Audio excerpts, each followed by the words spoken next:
J'invite maintenant le professeur Atul Pathak à nous parler des objets connectés santé, état des lieux, quelle validité des données, quelle plus-value à la prise en charge médicale.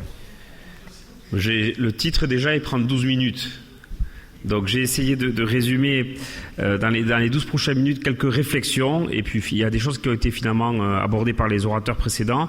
Donc peut-être ce rappel chronologique pour dire que les choses vont très très vite. Je pense qu'on te posait la question, est-ce que c'est éthique, pas éthique, est-ce que c'est de la publicité? On ne le maîtrise plus. En fait, aujourd'hui, on ne maîtrise plus l'évolution de la technologie.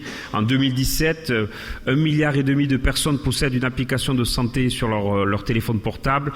Je crois qu'aujourd'hui, l'évolution de ces objets, l'évolution de la technologie fait qu'il faut faire avec, il faut être acteur et pas forcément essayer de conserver des attitudes du passé. Alors, vous voyez ici, dans le monde, ce sont des données qui ont été extraites du bulletin d'Intelligence Estimates.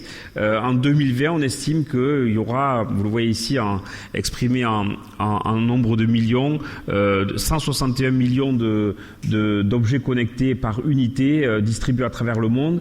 Et peut-être que la première chose à retenir, c'est que l'objet connecté ou son évolution, elle fera forcément dans un écosystème. Donc cette diapositive, elle vous montre que l'objet connecté n'est rien s'il n'est pas intégré dans quelque chose de plus complexe.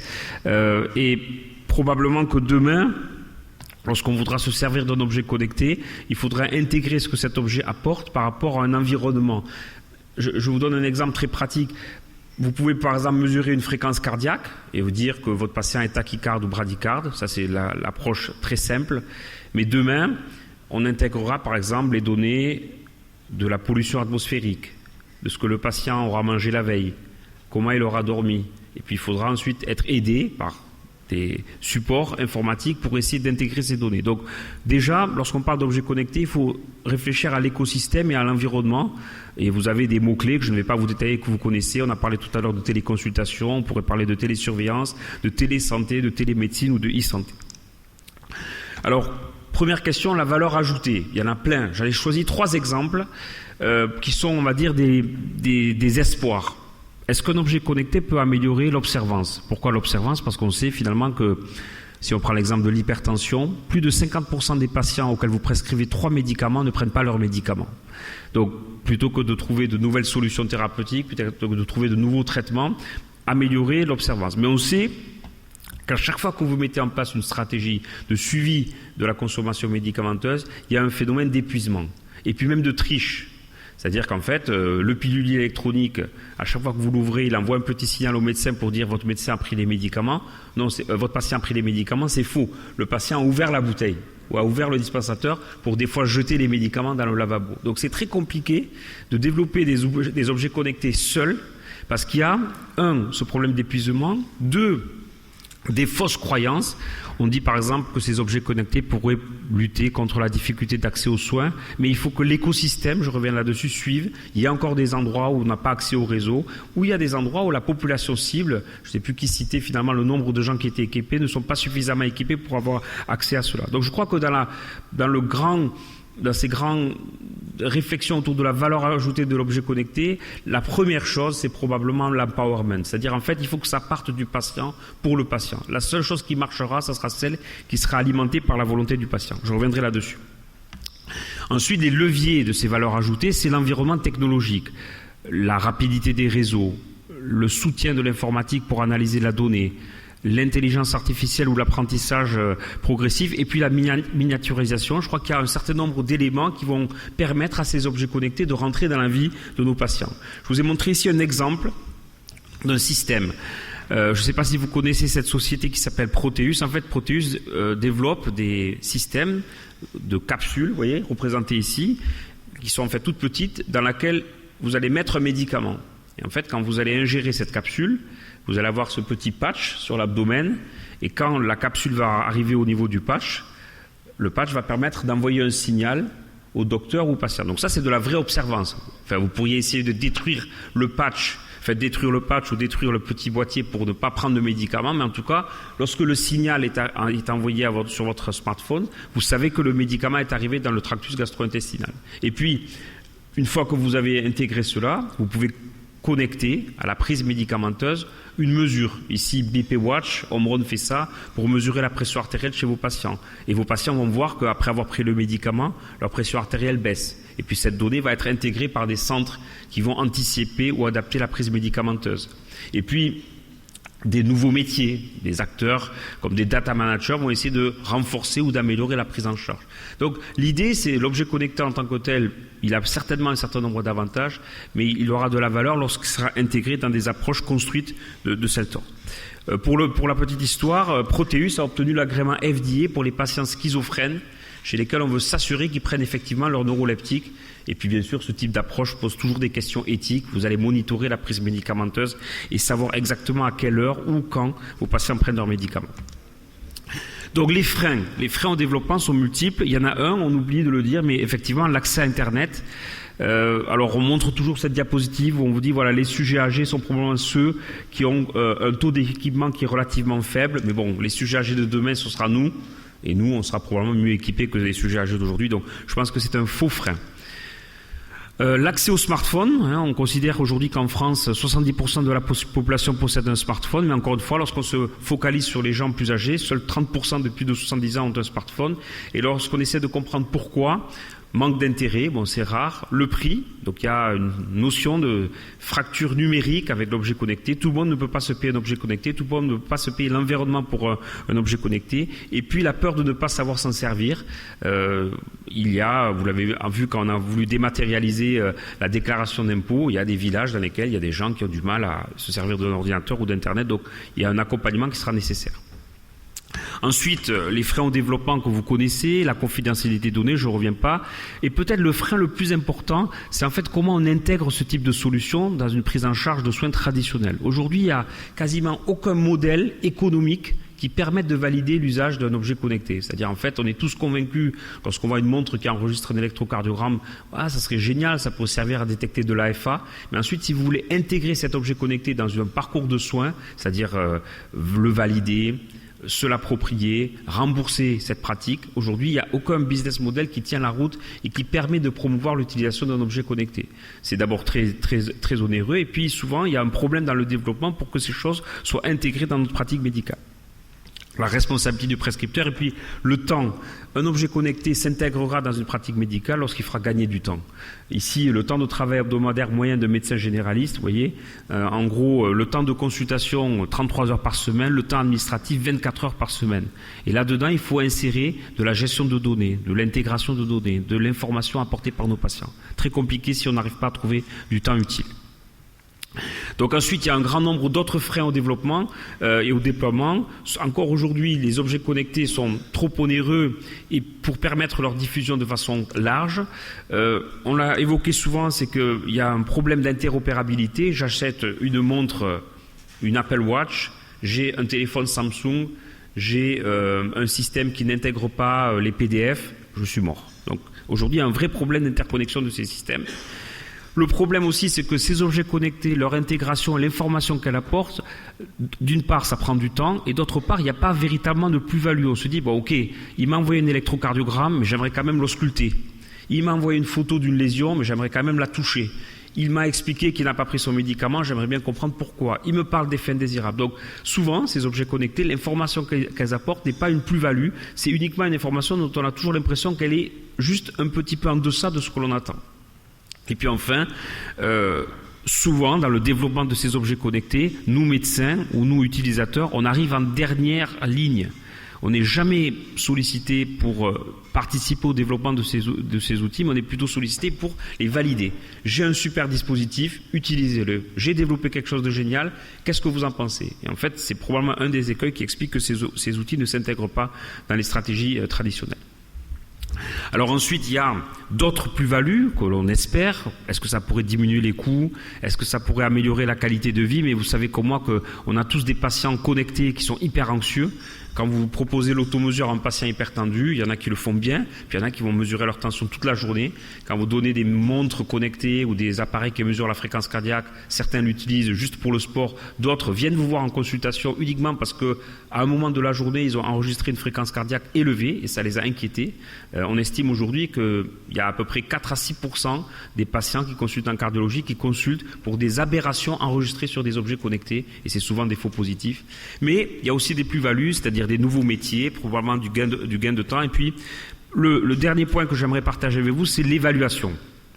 Le gros problème de ces objets connectés, c'est la qualité de leur évaluation. En fait, il y a un tel a priori positif, on croit tellement fort que ces objets connectés vont fonctionner, c'est facile à utiliser, c'est moderne, ça apporte une information intéressante, on en a tous besoin, une sorte de pression comme ça à l'usage, qui fait que finalement, l'État investit énormément d'argent, mais le niveau d'évaluation est déplorable. Si vous regardez les essais cliniques qui ont été faits dans le domaine, c'est d'une méthodologie et d'une qualité médiocre. Mais il y a un tel a priori positif, il y a un tel engouement ou une nécessité politique pour promouvoir ce type d'objet qu'on y va, on y croit. Je vais vous montrer un exemple. L'exemple, c'est celui-là. Sur ce tableau, vous avez la façon dont on évalue un médicament. Ça, vous connaissez bien, c'est les 4 phases d'évaluation de médicaments. Et c'est de phase 1, de phase 2, de phase 3, de phase 4. Première administration de médicaments chez des volontaires sains.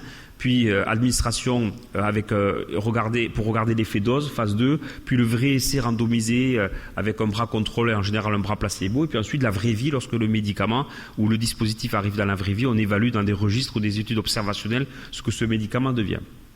Et en fait, pour ces objets connectés, il n'y a pas véritablement de plan de développement clinique ou de plan de développement scientifique. On fait encore du avant-après, on fait encore de l'évaluation de la qualité de vie, on fait encore une évaluation très approximative. Et souvent, quand vous allez dans des incubateurs de start-up ou quand vous allez discuter avec des gens qui développent ce genre d'objets connectés, ils font, vous savez, le fameux pitch, c'est-à-dire en très peu de temps, ils doivent convaincre des gens pour financer leur industrie. Et ils utilisent en fait la même diapositive que nous. Cette diapositive, en fait, c'est un peu le marronnier du cardiologue ou du diabétologue ou du médecin qui présente. On commence toujours nos présentations comme ça. Le diabète est un problème de santé publique. L'insuffisance cardiaque est un problème de santé publique. L'hypertension est un problème de santé publique. Et en fait, c'est l'élément clé qui fait qu'un industriel se dit « Ah ben d'accord, j'y vais. S'il y a des millions de patients qui sont hospitalisés des milliers de fois, si ça grève le budget de la sécurité sociale, il y a forcément de la place pour moi. » Et donc, quand vous regardez les études qui ont été faites dans l'insuffisance cardiaque avec des stratégies où on utilise des objets connectés, du plus simple, la balance connectée, à des trucs très complexes où vous allez combiner pression, fréquence cardiaque, saturation, eh bien, que vous faites une méta-analyse indépendante, ici faite par la Cochrane, vous avez l'impression que ça marche. Le suivi très simple téléphonique ou la télésurveillance plus complexe, quand vous regardez sur des critères durs, mortalité totale, hospitalisation, toute cause, hospitalisation pour insuffisance cardiaque, vous avez l'impression que c'est des trucs qui fonctionnent bien. Et là, je vous parle d'études qui ont été bien faites, c'est-à-dire des études où on a voulu valoriser l'utilisation d'un objet, mais pas bien faites sur le plan méthodologique. Quand vous faites de la bonne étude méthodologique, eh bien, vous allez changer les recommandations. Mais déjà, sur la base de ces mauvaises études, les guidelines ont dit oui, il faut promouvoir la télésurveillance, il faut promouvoir la télémédecine dans l'insuffisance cardiaque. Et puis on leur a dit, mais attendez, mais c'est quoi le niveau de preuve Télé-HF, 1600 patients hospitalisés pour insuffisance cardiaque, et là on fait de la bonne médecine, c'est-à-dire celle que l'on sait faire, on randomise les patients, on compare les patients. Est-ce qu'il y a un impact de la télésurveillance journalière sur les symptômes lorsqu'on suit ces patients insuffisants cardiaques? 1600 patients, vous le voyez, les deux courbes sont superposées, et c'est négatif. Team HF, autre étude faite en Europe, 700 patients, on randomise. Est-ce qu'il y a un effet positif lorsqu'on mesure tous les jours le poids, la pression, l'électrocardiogramme avec un objet embarqué? Vous le voyez ici, sur le critère combiné qui est mortalité cardiovasculaire, hospitalisation pour insuffisance cardiaque, aucun avantage.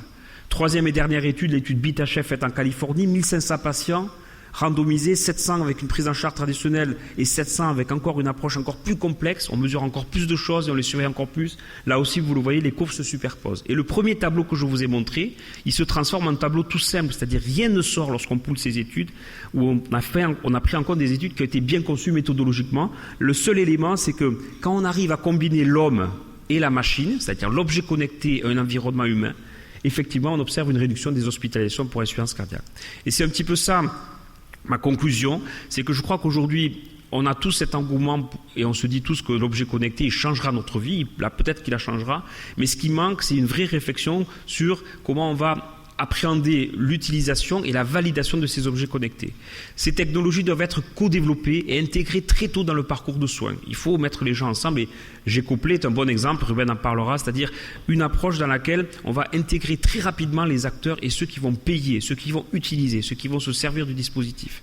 Il faut que les stratégies démontrent un bénéfice clinique. On ne peut pas se contenter de dire « ouais, c'est chouette d'avoir sa fréquence cardiaque ou sa pression artérielle ». Il faut arriver à démontrer que ces stratégies améliorent pour nos patients la morbidité, la mortalité ou d'autres critères. On n'est pas obligé d'être sous l'écueil de ce sacro-saint morbimortalité. Mais en tout cas, il faut démontrer que ces objets connectés améliorent. Et donc, il faut créer de nouveaux modes d'essai pour démontrer à la communauté que ça vaut le coup d'acheter ces objets connectés. Et dans les nouveaux items, probablement qu'il y a le volet socio-économique, l'acceptabilité, la praticabilité, l'usage, la plus-value économique pour qu'on puisse un jour prescrire ces objets connectés, c'est peut-être ça l'avenir, personnaliser cette prescription et changer la prescription. Parce que si vous avez un objet connecté pour le diabète, un pour l'insuffisance cardiaque, un pour la BPCO, un pour l'insuffisance rénale, vous n'allez pas vous balader avec tous ces fils et ces appareils connectés. Donc il faut remettre de la médecine dans le développement et dans l'évaluation de ces objets. Merci pour votre attention.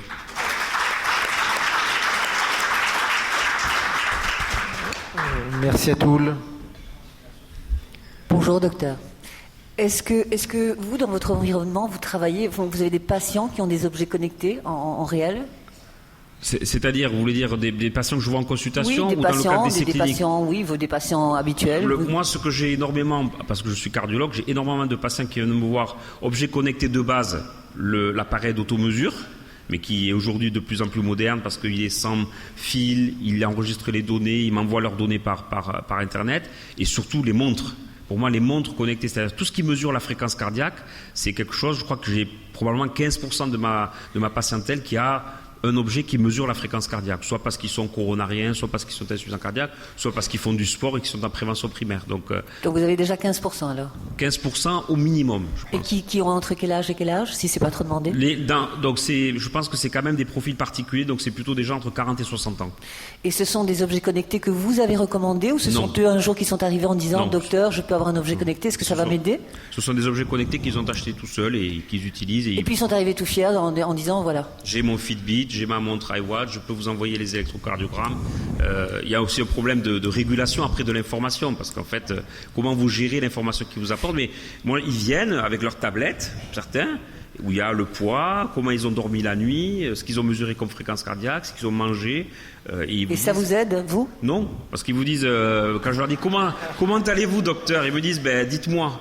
Mais bon, c'est pas organisé, ça rentre pas dans le cadre d'un parcours de soins. Donc, ça pourrait m'aider si c'était organisé, si c'était structuré. Mais apporter de la donnée stérile ou inquiétante, c'est rarement quelque chose d'aidant. Question? Oui, merci, professeur. Vous avez dit tout à l'heure qu'il faut personnaliser le traitement. Mais avez-vous pris en compte l'ethnicité des gens? Quand on voit ici, par exemple, on est dans l'île Maurice quand même. Donc je pense que l'ethnicité est un facteur très important. D'ailleurs, les élections le prouvent bientôt.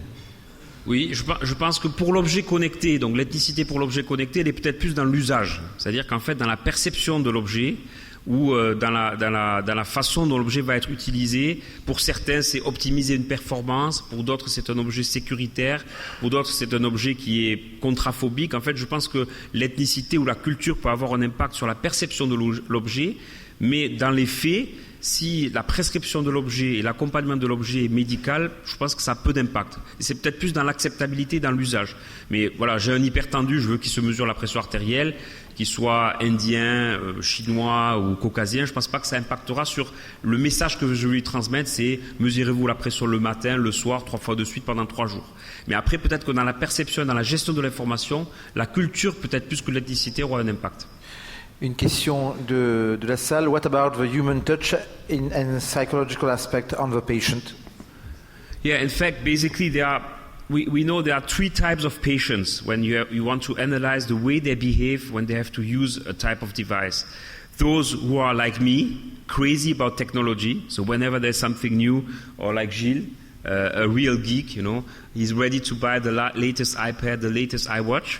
But most of the time, these people will not use the same device for the rest of their life. They will wait for the next device.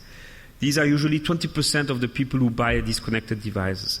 30% of these patients are those who buy something, they will use it, but then they will stop using it, but not buying something new. They will just stop using it. And the rest are those who don't believe in these type of devices. So it's really important that if you want to convince the community that they need to use these devices, you also to allow them and help them to move from the third category to the second or the first. Thank you. Merci beaucoup. On va arrêter les questions pour cette présentation. On continuera peut-être après. Merci beaucoup à tous.